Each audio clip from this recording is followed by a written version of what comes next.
Assalamualaikum warahmatullahi wabarakatuh. Nah, di sini kita akan membuat nih podcast mini bersama saya Desi, Kori, Zarfan dan Ferry. Di sini kita akan membahas nih tentang komunikasi interpersonal. Oke, sebelum kita membahas lebih dalam komunikasi interpersonal, aku akan menjelaskan sedikit saja nih tentang komunikasi interpersonal. Nah, komunikasi interpersonal adalah komunikasi yang terjadi antara dua orang atau lebih yang biasanya tidak diatur secara formal. Dalam komunikasi interpersonal, setiap partisipan menggunakan semua elemen dari proses komunikasi. Komunikasi interpersonal ini penting dipahami. Hal ini terjadi karena komunikasi interpersonal dapat meningkatkan hubungan dari yang tidak kenal atau impersonal menjadi hubungan yang bersifat pribadi atau sebaliknya. Nah, komunikasi interpersonal ini dapat menyampaikan emosi kita, perasaan kita, seperti itu teman-teman.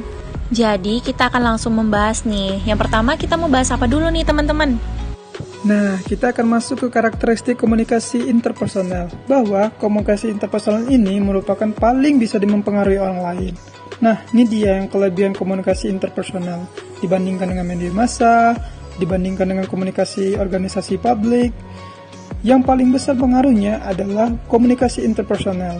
Soalnya, bagaimana ya? Karena komunikasi interpersonal ini langsung face to face, dan dia langsung kesegaran umpan balik yang lebih cepat dan panca indera yang dipakai juga banyak dan lebih bisa melihat emosi yang dikomunikasikan.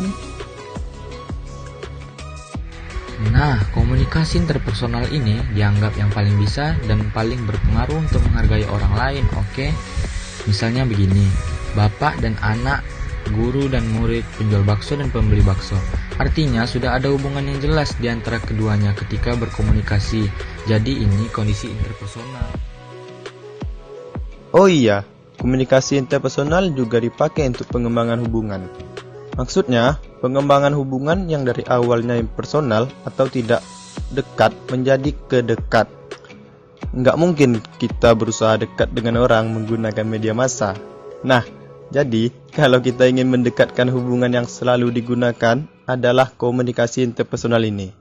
Karena nggak mungkin dong aku ngajakin kamu, tapi lewat koran ya kan? Jadi, di sini kita bisa mengambil kesimpulan bahwa komunikasi interpersonal ini adalah komunikasi yang terjadi antara komunikator dan komunikan berupa percakapan dan di dalamnya terdapat informasi yang ingin disampaikan sehingga komunikasi dapat berjalan dengan lancar dan juga mendapat umpan balik dari proses komunikasi. Itu dia yang dimaksud dengan komunikasi interpersonal. Sekian video podcast mini yang dapat kami sampaikan. See you next video. Jangan lupa subscribe-nya guys. Jangan lupa like, komen, Dan share, karena itu tanda sayangnya kalian dengan kami. Hehehe.